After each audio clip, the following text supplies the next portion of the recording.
welcome to the show where today we have a growth mindset special around the topic of potential.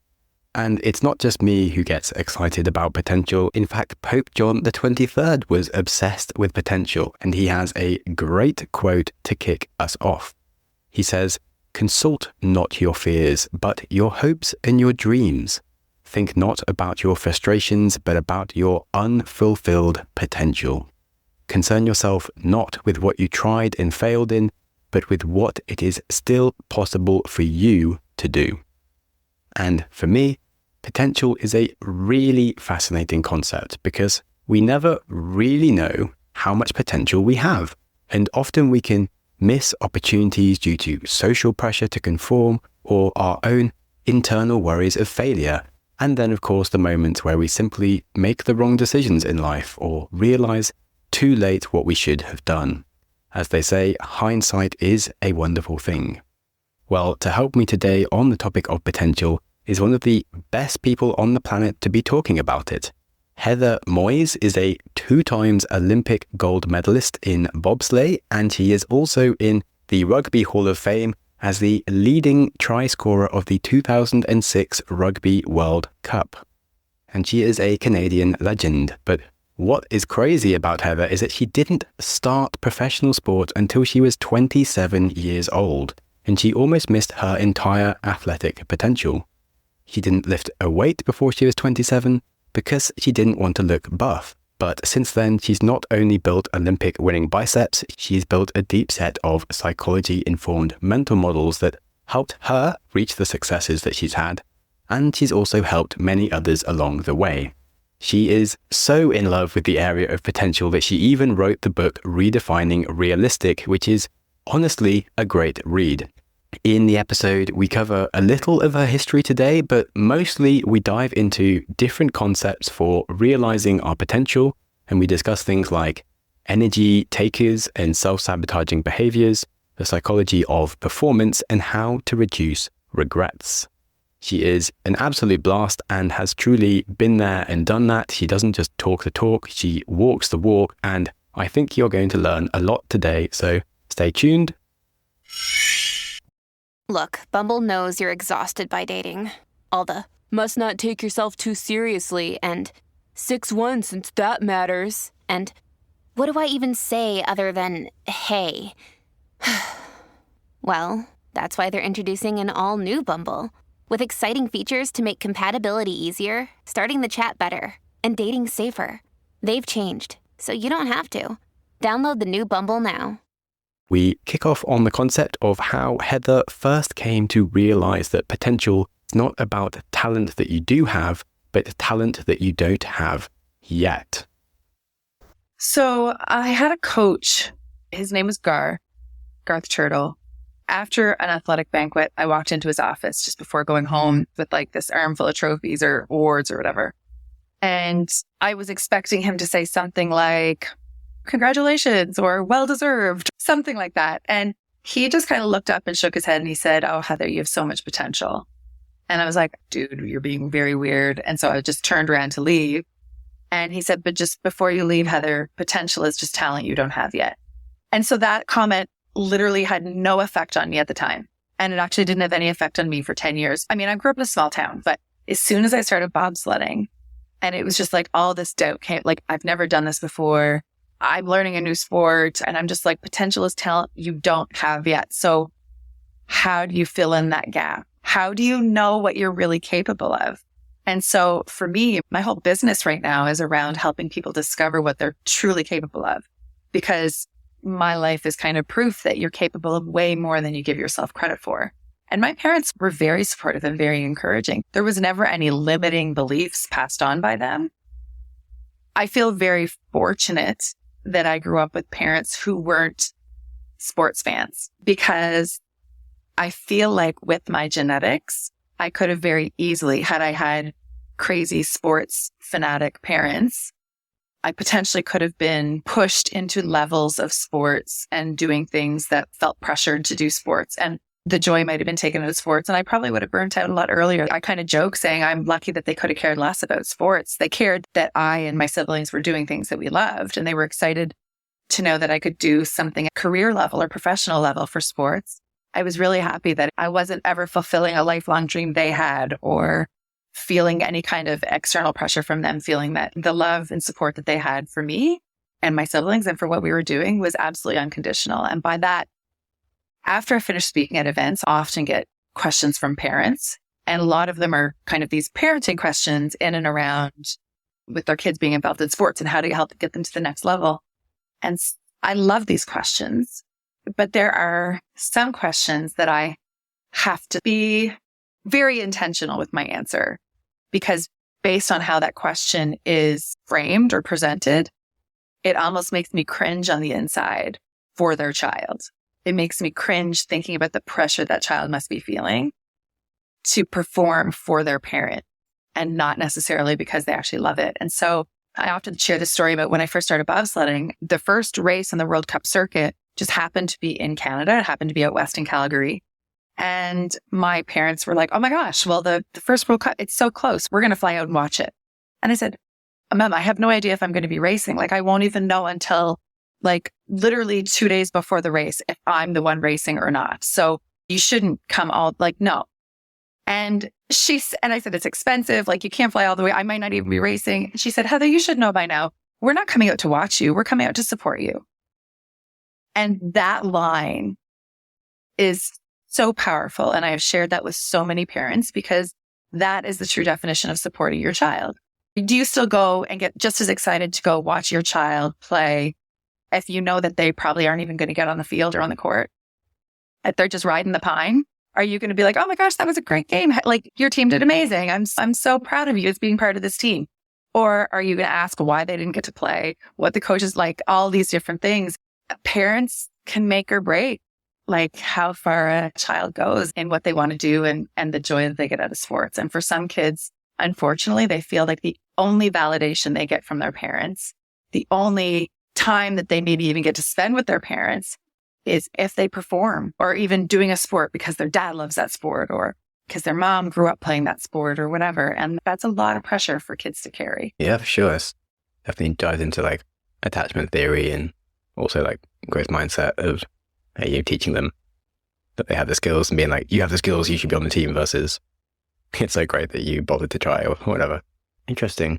So backtracking, you mentioned like small town problems. Like, I don't necessarily feel like you could grow up in London, but still be in like an environment where no one expects to get anywhere.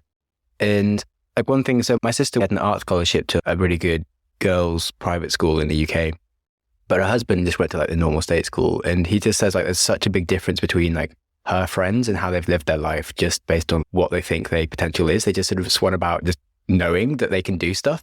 Whereas his friends just don't have this mentality that they can just go out in the world and get good jobs or do cool things. You're right. It's not so much geographical location at all.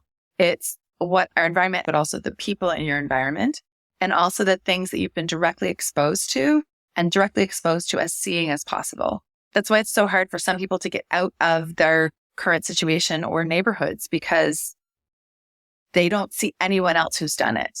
And for me, I just have to be clear, just because I grew up in that small town, I'm not blaming the small town at all. My blame is that I wasn't exposed. There's no blame really. But the reason is that there weren't Olympians training around me, people training around me to go to some upcoming event. Like Olympians, they were TV people. They weren't everyday normal people like I considered myself to be. So it's not that I ever said, oh, I could never do that.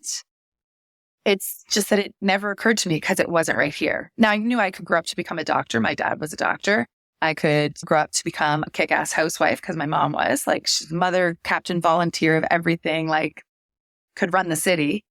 Those kind of options were limitless.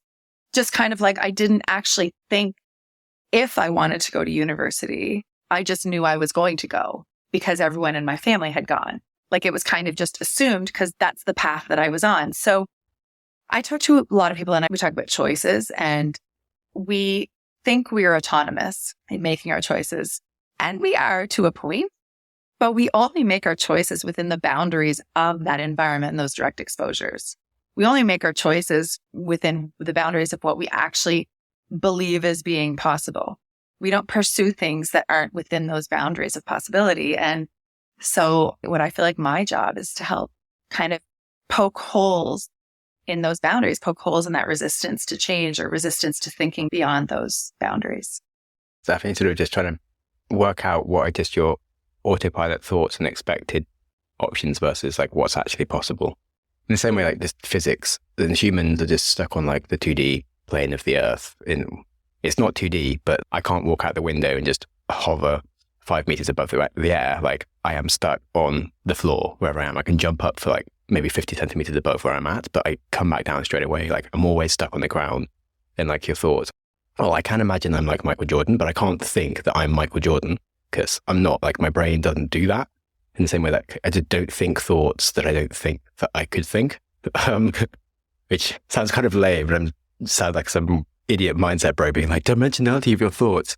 Yeah. Well, there's a thing, you were talking about physics. I started looking at the issues that we have with change, why it is so hard for people to change. Even if it's a change we really want or really know that we need, why is it so hard to change when it's really just a bunch of choices? And I was like, oh my God, this is so much like inertia. People are stuck in their tendencies. They're either stuck on that rat race and like treadmill to go, go, go, go, go, and they can't get off. And then they go to burnout and then get sick and whatever, because they don't know how to slow down, or they know how, they just are driven to stay. That's their tendency. And it's the same thing as people where I'm just stuck on this path, this daily grind, and it's how do you get off it? And when I was looking at it, I was like, oh my God. And then I stumbled across a concept in behavioral sciences, like human sciences, called behavioral inertia. There's actually a thing called behavioral inertia, which keeps us doing what we're doing. And we're actually drawn to continue to do what our natural tendency is to do. So even if we overcome that inertia to make that change,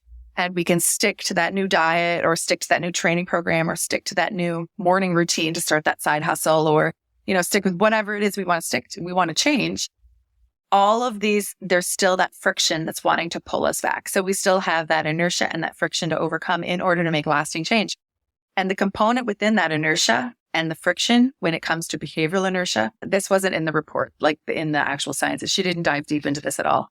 But this component that's the same in physics is mass, like how heavy something is, the weight component in friction, the weight component in inertia. And so the mass, when it comes to behavioral inertia, I think is influencers. And we think of outside influencers that, these social media marketers and all these things that help make our choices. They influence our choices. But the other influencers are our core beliefs, our core values, our sense of identity, and our assumptions. All of those things are the things that will keep dragging us back. So even if we initially make that change and we're like, oh my gosh, yes, I'm on a roll. I've done it for a month now or whatever, 3 weeks and all that stuff. It's as long as we can still overcome that friction of pulling us back, of, that comment that our stepfather or that our teacher or that girl in the corner said from when we were in high school or when we were 11 or whatever, that comment that basically makes us feel like we don't deserve that, or that we're not worth that path, or that we can never amount to anything. Whatever those comments are, if we can't overcome that constantly long enough to a point where that all of those choices then becomes your new inertia, until we do that, then you're always struggling and fighting against and always kind of getting dragged back to our normal state.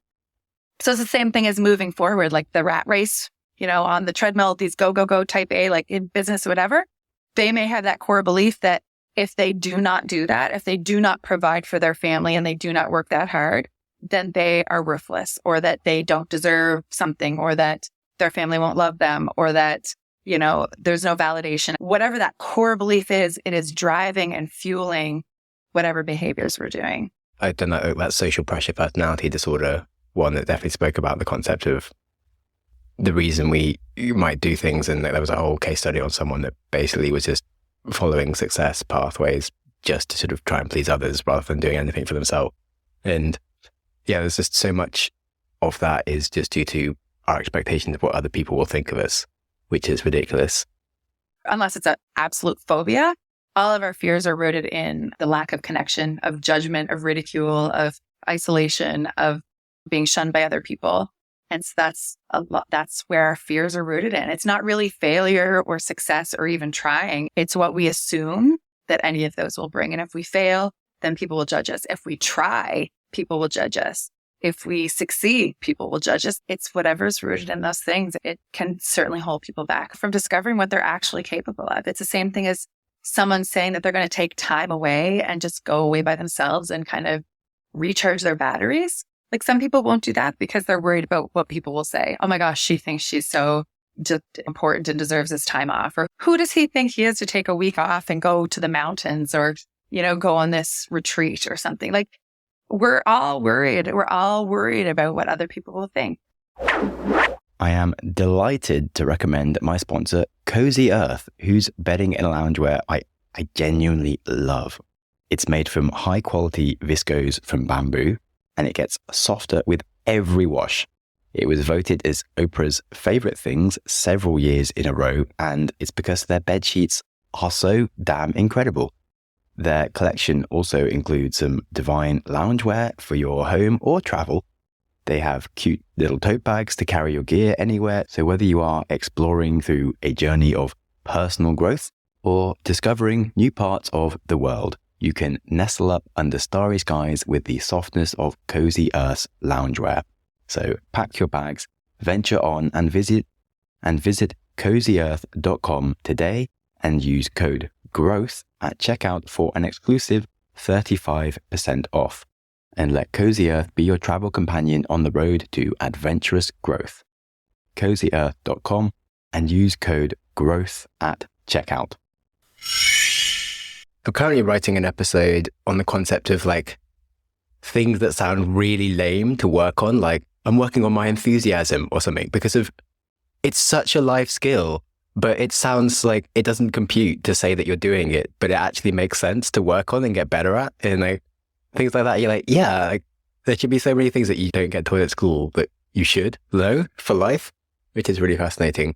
And I liked the way you spoke about mass and inertia, because I dove into that analogy in kind of a slightly different lens, but more almost the opposite, rather than like the behavior patterns we're stuck in, more like the general issue with people doing sort of very small things and not developing any mass or inertia, and like people changing career like way too fast, or like just being stuck in sort of like Instagram, like, okay, I need to be like traveling to like all these places and just going somewhere for like a few weeks and trying to work remotely the entire time rather than actually like developing any friends and living in one place and all this sort of stuff. And you don't actually work on something big. And like, if you want to be a writer, maybe you want to write weekly for 30 years rather than like do it for 3 months and then go and try and pursue a different career. And like the lack of inertia that people are developing with that lack of attention span these days.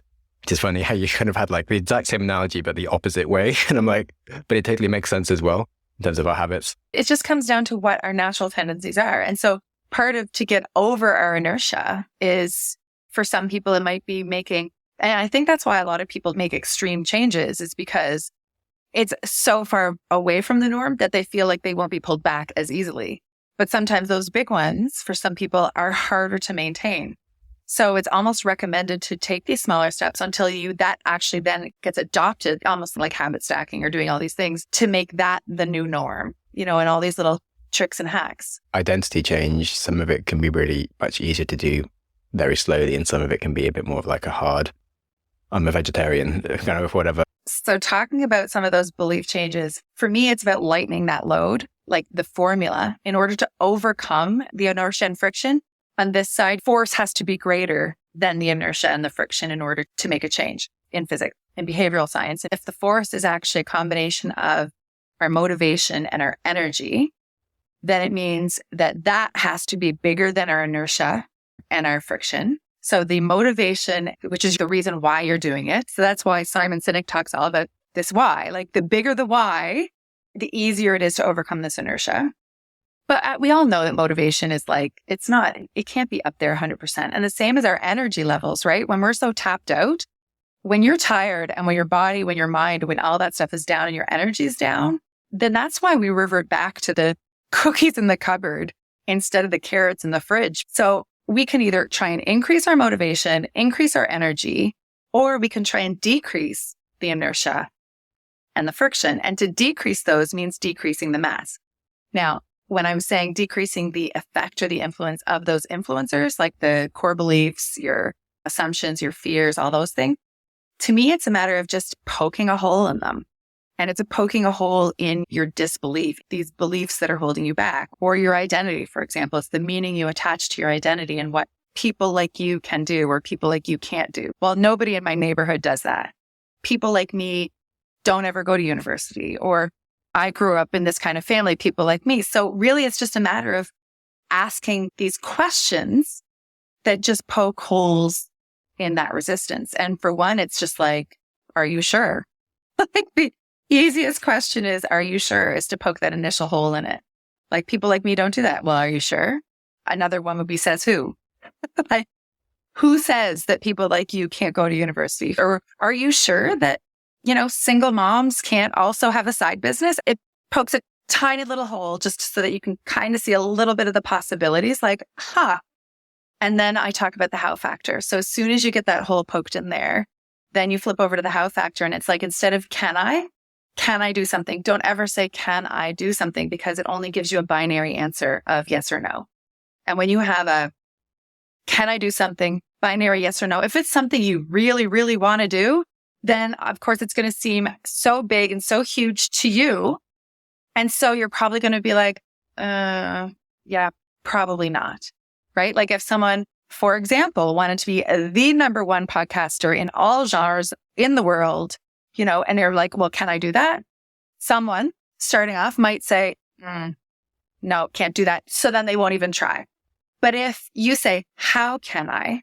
Just adding the how can I? Then all of a sudden, like, how can I? How could I do that? It would be like, what would be the steps? And you're automatically thinking of solutions. And then the other one is when you're setting your goals, instead of setting a goal as some binary success failure, like number one podcaster in the world, success or failure, you set it as a spectrum.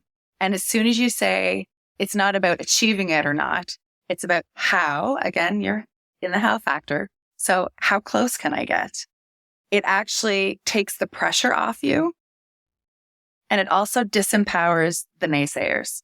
So anybody who's like, oh my God, as if you're really going to do that, you can very easily say, yeah, you know what? You're probably right, but I just want to see how close I can get. That is it. It shuts them up. They have nothing else to say. It even kind of shuts up the little voice of doubt that we all have in our brains, right? And you're like, you know what? Yeah, I might not make it, but I'd like to see how close I can get. And coming 5th in the world or 10th in the world or whatever, it's way better than if you just hadn't done anything at all. I think some people are more scared of failure than others because, I've always been just excited by like possibility and what could happen. But one thing, I guess, on that is that it can almost feel like rude to tell someone that they're not meeting their potential, as in to be like, oh, but you could do this. And you feel like you're saying that what they're doing isn't good enough. And for some people, it can be kind of offensive. So I do like the way that you pose the questions of like letting them come to the conclusion rather than you sort of telling them that they're not good enough because of, I have always struggled with that myself because I always see the potential in people. But then how do I tell people without being offensive of like saying that they've just got a useless life compared to what they could be doing? My goal, I guess, is to help people realize, as long as they know that they're capable of way more than they think, like we're all capable of way more than we think we are. So I think those questions help them decide and help them see the possibilities. Like all you have to say is, oh, I could never do that. Well, are you sure? What evidence do you have that shows that you can't do that? And if they go off and start listing all these things, you'll be like, okay, you could always pop up another person or pop up. Now, say if you're choosing to stay where you are, or if you're choosing to take this path, then that's fine. Just it's about accountability. It's about owning that. If you don't want to go to the gym, dude, don't go to the gym. Like, I don't want you to go to the gym if you don't want to go to the gym, but just don't say it's because you don't have time, or don't say it's because of whatever. Just say, I'm not going to the gym because I don't like going to the gym. Our choices, they reveal our priorities. So you might as well just own the consequences of your choices. Even if you see the potential in somebody, I don't want someone to become the president or the prime minister or the whatever just because they can do it. Like I came up with this little flip the script thing where I was just like, just because you can doesn't mean you should. So that is where the happiness factor comes in. That's where the fulfillment factor comes in. I had a client who was a very outwardly successful lawyer, very inwardly feeling not successful, feeling very hollow, unfulfilled, kind of like, how did I get here? Like just, it was just momentum, like just got caught on that, go treadmill, whatever, promotion, corner office, raise, partner, like all that stuff. And it's just like, yay, like those feelings are great. You know, those dopamine hits all the way up. And then all of a sudden it's like, whoa, this is my life. Like, what am I doing? How did I get here? So for me, it's just like, yes, just because you can do something doesn't mean you should do something. And just because you have so much potential in one area doesn't necessarily mean that's the right road for you. But you may also have a lot of potential on this path and on this path and on this path. And it's just a matter of choosing which path you want to go on. It's a good question around the concept of like, are you doing something because you want to do it or because you don't know how to stop? Or because you haven't given much intentional thought. I had someone come up and talk to me about my decision to not have children. She has 2 children. And she said, I guess I'm feeling very overwhelmed because even though I thought about having kids, I never thought through it. She said it affected her career, her ability to travel, all of these things. But yet we live in a society where she would never be able to admit that out loud to anyone else. Also, because she does love her children, but, you know, to admit that, like she probably feels shame anyway, just thinking it. It was interesting to hear her say that. And it actually got me thinking about, I wonder how many, and I know I'm not saying that, you know, all parents don't love their children, but we grow up in a society where it's expected. Like I never got pressure from my parents or from my family, but I still went through a big struggle of trying to figure out, like, am I only thinking about having them because I grew up assuming I would have them?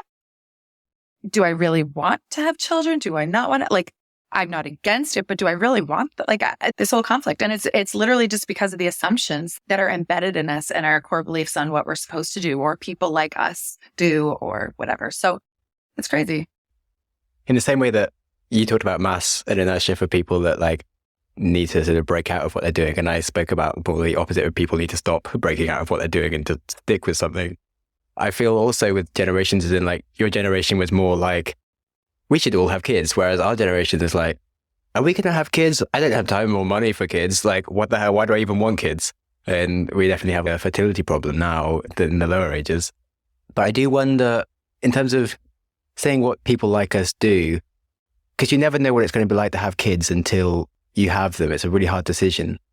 But for some things like this, if you can find someone that is really like you and work out what they think about it, because like some people genuinely didn't actually like having kids, but some people obviously do.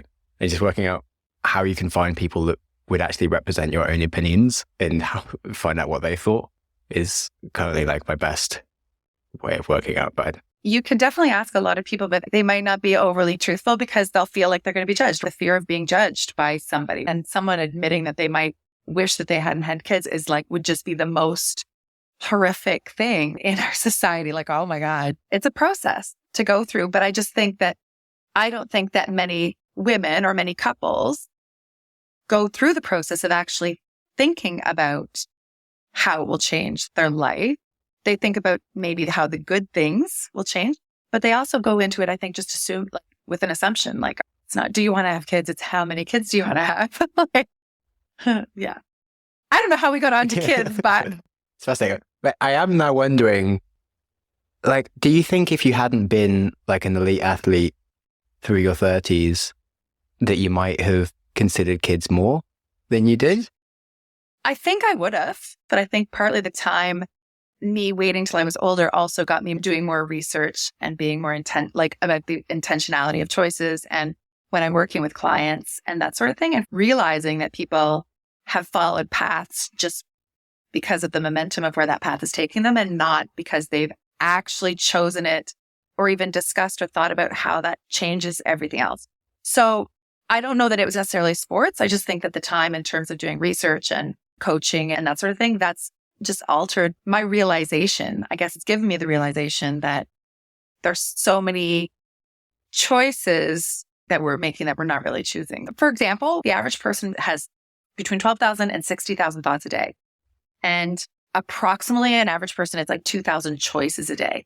But 95% of our brain activity is all automatic. It's behavior patterns, thought patterns, emotional patterns, body function patterns, all these things. 95% is automatic. So that's a lot of times why people feel stuck Or it's also a lot of times where people feel like you're just on this momentum. Like momentum we talk about as being a good thing. It's not always good. If you're getting swept away on a path that's not really where you want to be on, then it's not really a great situation to be in. So that I think is the biggest thing, is that you mentioned autopilot earlier, right? Like that's our inertia. Our inertia is autopilot. Like whenever we get drawn back to our natural autopilot ways. And autopilot is good in the sense of being more productive. Our brains don't get as tired to do simple menial tasks that we do every day. But when it comes to bigger life stuff, that's where we just need to pump the brakes a little bit and ask those questions, like, or to each other, even more so than ourselves. Because we won't notice it so much in ourselves, but we'll start noticing it in other people. Like the reasons that they'll say for not doing something or for doing something. And then you'll start saying, well, are you sure? Says who? And then you need to get a buddy who will start checking you on your own self-limiting beliefs and your own, identity blockers and stuff like that. Yeah, there's lots of stuff that we just have automated, like attachment styles are just automated, like how you just decide to create emotions around someone else's behavior, but doesn't necessarily mean that it's correct or a useful cycle for you to be going through every time. Yeah, fascinating. In terms of limitations and things from others, then you have a really nice section in your book around like energy takers, and you have lobsters and naysayers. Can you elaborate on that? I really like that bit. Yeah, I am kind of generally when I talk about it, I just talk about naysayers in general because most people understand the concept of naysayers. They have this pessimistic belief on things and they believe that things just aren't going to go well regardless. They just kind of see the bad and they suck the energy out of the room and all that stuff. Lobsters are a little more subtle. So I grew up on the East Coast in Canada where the lobster fishery is huge, massive industry here. Some people call them crabs in a bucket. So it's a similar theory. But if you've got lobsters in a tank, it doesn't even have to be very shallow. Lobster will look like it's crawling out of the tank and another lobster will crawl on its back and literally kind of pull it down. They could all probably get out of the tank, but they kind of crawl on each other and pull them back down into the water. Now, this is just a very accurate depiction of us in society in so many ways. Sometimes you'll see it in boardrooms. Sometimes you'll see it in neighborhoods. You'll see it in families where someone's trying to do something good and people will be supportive to a point, and then they will just say comments to try and pull people back down and to make them feel less than and to kind of discourage them from going anywhere further. And so we just have to be careful about those people. It's just sometimes just their eye roll, or it could be just as simple as a head roll. Goes from an eye roll to a head roll, but it could be a comment, it's overhearing something. Just those people who are just trying to pull people back down. And a lot of that is in Jen Sincero's book. She had this quote, and I put it in my book because I loved it. I'm going to butcher it right now. But it was something like, people don't want to see you succeed because they've spent a lifetime convincing themselves that they can't succeed, like they can't do it. And it's true, right? Their own core beliefs or their own, assumptions and fears or whatever have limited them, have sabotaged their own path, their own success. And so when they see someone else who's kind of going for it, it bothers them. They stop themselves from going for it. Similar to what I was saying earlier around, like, it can come across offensive when you tell people like they aren't making enough of their potential and that they could be doing something more exciting or better. That's a similar thing, right? Like, you don't want to tell someone that they might be leading an outwardly boring life, but it is because it's bringing them joy because they know they're providing for their grandkids or their niece or nephew. Or, we just can't judge anyone's circumstances, but I just want people to know what they're capable of. And then they can make intentional choices that they will be happy with. Because if you're making choices that you're happy with, then that's when you lie on your deathbed and have no regrets. But you can't regret something if you had no control over something else. The regret comes from basically missed opportunities or unfulfilled potential. Hence why you want to be cutting out the energy takers, that lobsters that drag you back into the problems. Exactly. Someone quoted, you're a product of the 5 people that you spend the most time with. And that is like your level of success will be a reflection of the 5 people you spend your most time with. And some people grow up in families of lobsters, of naysayers, of energy drainers. And there are people who walk in the room and just suck the energy right out of the room as soon as they walk in there. And then there are other people where they walk in and they not necessarily showboaty. They could just walk in and just kind of walk off to the side. But all of a sudden, the energy in the room is just higher. And the people that make you feel better when you're joining them for coffee or when you're going to have a call with them, not the ones who you're like, oh my gosh, how am I going to cut this one short? those are the energy takers that you want to try and kind of avoid as much as possible. I wrote about this as a concept that it's not always just the 5 people that you're around being like them, in terms of like, let's say if I go skiing, if I'm with people who are awful at skiing, I will spend the entire time on one leg or spinning or doing something and working on my skills, so I still get better. If I'm with people who are amazing, like, I get better. If I'm with people who are as good as me and have like a real attitude towards getting better, I'll do lots of fun stuff. That's like the best time. But if I'm with people who are as good as me, but they just want to go down the hill straight, I don't have time to do anything that's fun, I don't get any better. They're the people that hold me back when I'm skiing. And so it's just, who are the people that hold you back and stop you from being yourself? And actually someone that's completely different to you might not hold you back at all. Exactly. It's not about physical skills at all. But that's why a lot of people have these mastermind groups, right? Like these mastermind groups or going these coaching calls and stuff, so that they're not all in the same industry or the same business, or they have completely different skills, but it's not about that. It's the people who actually, are excited to see someone else succeed, are excited to brainstorm and help them through and figure out things, are excited to help them see the possibilities and aren't judging them for pursuing possibilities. Because if you're just pursuing goals where you know what the outcome is, they're not very exciting. Like, you may make progress, but very incremental progress, and that's fine. But if you pursue the possibilities, because again, I'm saying possibilities because there are no guarantees. There are no guarantees in sport, in business, or in life. So everything we're pursuing really is pursuing the possibility of it happening, right? There's no guarantee it's ever going to happen, because anything does happen. So we're always pursuing possibilities. By being around people who have no problem with you pursuing a possibility with no guaranteed outcome at the end, those are the people who will lift you up and make you feel excited. Like, even if they know nothing about it, but they're excited to hear about what you're doing, or just interested to hear about the research that you're doing before you're starting off in this new venture that they've never heard of before. Back to me saying you should work on your enthusiasm. Hi. Go me. Yeah. Nailed it there. Yes. Well, one thing that you said around like the concept of energy takers, it really reminded me of, like I said, Ben Hunt Davis's book. He has like a thing called Bullshit Filters. Or I spoke to Kyra Condie. She has like a fused spine, but she became an Olympic climber, and she makes sure she doesn't ever get taken down by like destructive feedback. And I just feel like to get somewhere, they kind of have to have some kind of mental model around this area, but they also have to have some kind of mental model around like just being able to perform under pressure. So I was wondering what kind of mental models you have in that area, because that's something I've always found interesting. Because no Olympian arrives on the day of like having to perform and being like, oh, I don't feel like it today. And yet as a writer, you can wake up some morning and be like, I'm not inspired today, so I'm not going to bother writing. But sometimes you just have to perform. But how do you make that happen? To understand that when the Olympian comes to race day at the Olympics, they've gone through all of the training, which is kind of like the author sitting down to write, right? All the training days are the things that are producing this end product. It's kind of that motivation on every single day. So for me, a big one for those trainings and going through training when I just wasn't motivated, because let me tell you, I was like not motivated to train at all, since I didn't grow up going to the gym and had a mental block against lifting weights and all of that stuff. So I really had to be motivated. So basically, I just developed this philosophy of no regrets equals no excuses.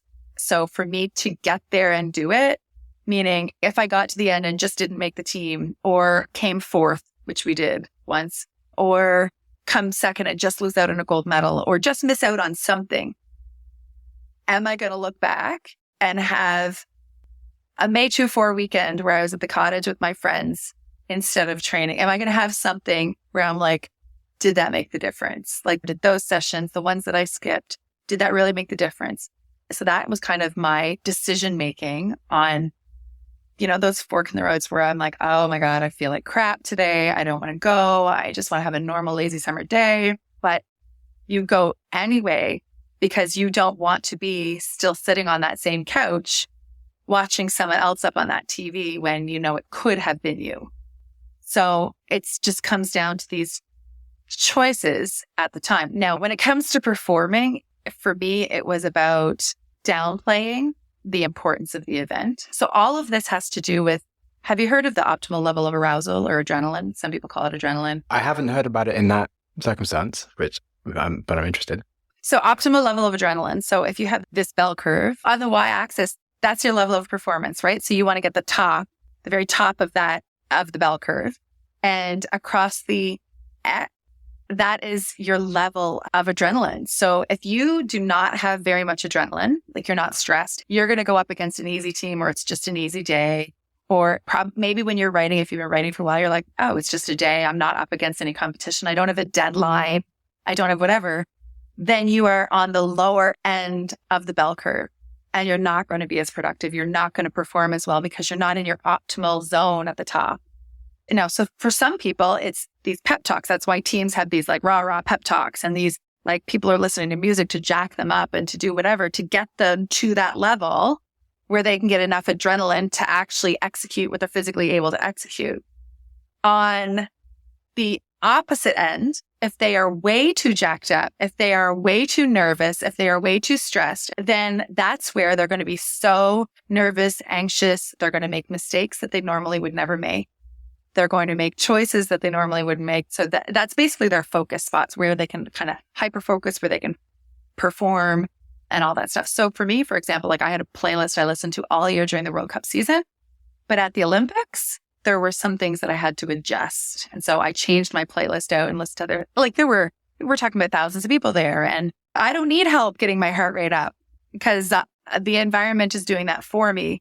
So by bringing that down again, it gets you kind of into that better headspace. And that takes practice. You kind of have to figure out what those are. But it's the same thing as anyone going into a big pitch. Like if they're in some marketing company and they're going to pitch to the biggest client they've ever had to pitch for, and they know all their information. But managing that curve helps put them in a place where they can execute or deliver the knowledge that they actually have, the skills or the knowledge or whatever that they actually have. If it's too low, not going to deliver. If it's too high, not going to deliver. So it's a matter of finding that kind of sweet spot. So if I had to downplay the importance of the Olympics, I was like, okay, it's just another race. I never went to the athletes' lounge and watched other athletes compete.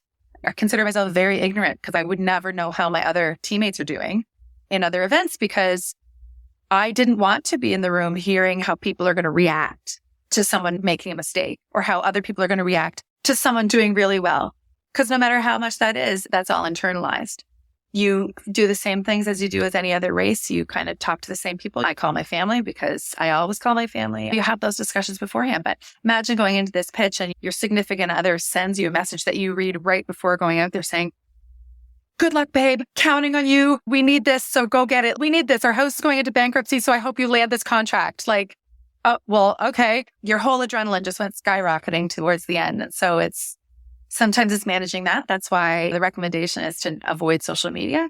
Even positive messages can make someone more nervous, thinking that they're going to let someone down if they don't do well. So you never know. It's all about how people internalize things. But that is basically where the key is. Yeah, that makes perfect sense. Because I have ADHD, and I was just talking about that because I do 3 episodes a week now. And sometimes it's a bit annoying. A day or two afterwards, I'll have a bunch of ideas of how I could have improved the episode. I'm like, oh, I wish I had more time for it. But then if I only did 1 episode a week, I feel like it would only be the day before I release the episode I'd actually get around to writing it. And it wouldn't make any difference anyway, because if I haven't got the optimal arousal, I haven't got the deadline. And so that makes a lot of sense and why I do like deadlines. I just need to shift all my deadlines to be 1 week earlier before they actually get released. And then my problem would be solved. But the deadline has to be real because you can't lie to yourself.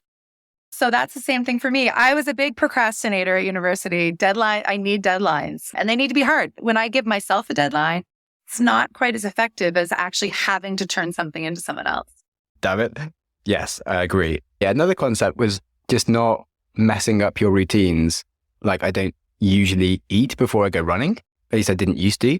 But then I did an ultramarathon, but obviously to eat before that. And turns out because I'd never trained on the stomach where I'd eaten, I just had diarrhea the whole day. It was a nightmare. And it turns out I actually have to start training after having eaten. Otherwise, I'm just going to have problems the entire time. One time I had a physics exam and I'd woken up late and my dad gave me a coffee. I'd never drunken coffee before in my life. I genuinely didn't answer a single question. I read every question like 10 times and I was really good at physics. I just could not sit and just don't mess with your routine before something important was my takeaways from both of those experiences. Interesting. I feel like I haven't actually asked you any of the cool stuff that you've done. What are the things that you don't get asked about the Olympics? Do you feel like everyone there knows what they're doing, or is there an element of a lot of people feel like they're just making stuff up and like, oh my God, I'm here? I think there's that in every industry. I think some people get there and then all of a sudden they're like, what am I doing here? I can't believe I'm here. Not that they're making stuff up, but just like, oh my gosh. My teammate, for example, in Torino, my very first Olympics, I shared it in my book with her permission. So we came fourth and we missed standing on the podium by only 5/100ths of a second. There were articles written out saying, Moyse loses medal due to pilot error. So I was trying to kind of take the onus out, it's a team sport. So anyway, and I was like, you know what? Fourth place after only 5 months of training, 5 months of lifting weights and training and, not so bad learning a new sport. So I was like, okay. But then 3 years later, they were putting out commercials for the next Olympics in Vancouver. And it was all about believe. That was the theme for the Vancouver was believe it. And my former teammate was on a commercial and all of a sudden I'm watching TV and up she comes and I was like, oh, here she is. And she talked about how she felt more ready for Vancouver because in Torino, she just never really believed that she could do it because she'd always idolized Olympians. She grew up watching the Olympics and idolizing Olympians. So of course, when she got there, all of a sudden she's like, oh my gosh, what am I doing here? I can't compete with these people. But the people that we were competing against were the same people we'd competed against all year. So it was literally just the situation of the Olympic. It got into her head. And so that's why bringing that adrenaline back and downplaying the importance of the event and downplaying the people, for rugby, for example, you're not competing against France. You're competing against another bunch of girls. But when you're competing against France, it just seems so much more insurmountable. So it's these stories that we play in our head and we just end up self-sabotaging what we're capable of. Thanks.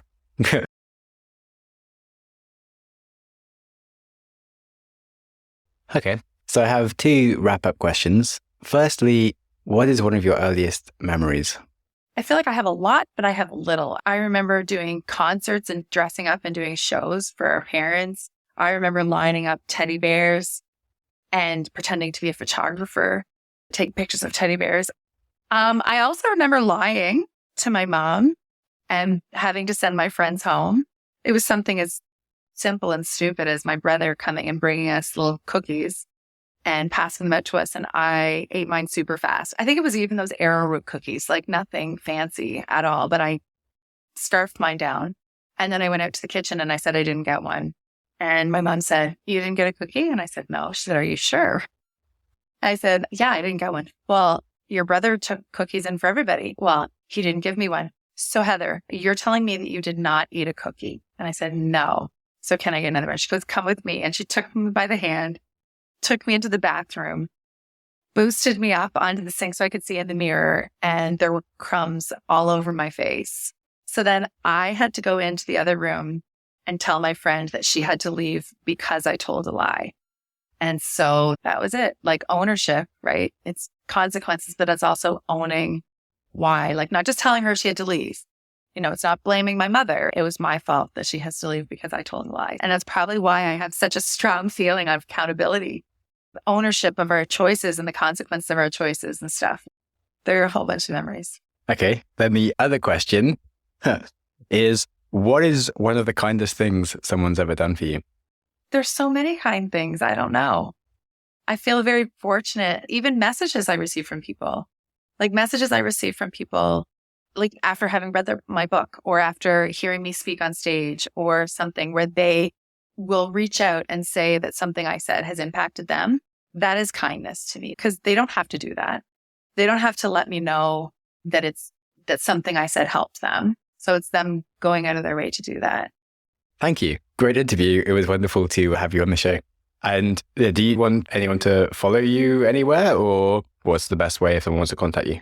Yeah, if people want to contact me, they can reach out Heather at heathermoyse.com, or they can go straight to my website, which is just heathermoyse.com. It's just easy. Or they can go through my Instagram, which again is just under my name, Heather Moyse. Nothing fancy, nothing confusing. If people are interested in my book, same thing. It's all on my website, whether they want the audiobook, softcover, hardcover. There are links that can take them where they want to go. Instagram, Facebook, LinkedIn, they're all under the same handle of Heather Moyse. So it's pretty easy to find. Cool. All right. Well, thank you so much. It's been wonderful. You're welcome. Thank you so much for Heather coming on the show today and providing So many cool mental models and ideas to get out of our own self-limiting beliefs and practices and operate closer to our potential. It was a total joy to have such a legend on the show. As she said, one of the kindest things that you can do for others is to not be a naysayer and encourage them in their crazy ideas or let them know that they've done a good job. So do reach out to her if you thought she was cool or if she brightened your day at all.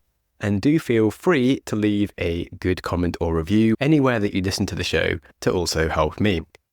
I would also love to remind you that at the moment I am taking calls with any listeners on Wednesday afternoons because I am having a few ideas for the show direction that I would love to have your feedback on. And in return, I'm happy to help you with any questions that you have whatsoever. It is just nice to see some new faces. There are a few of you who do comment a lot, and I would especially love to see any of you. You know who you are. But honestly, it doesn't actually matter if you're a long-time listener or if this was your first episode. It would still be nice to have a chat.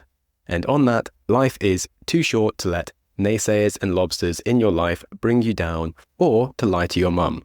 So be kind to yourself and your mum and take as many opportunities as possible to climb trees and smile at strangers.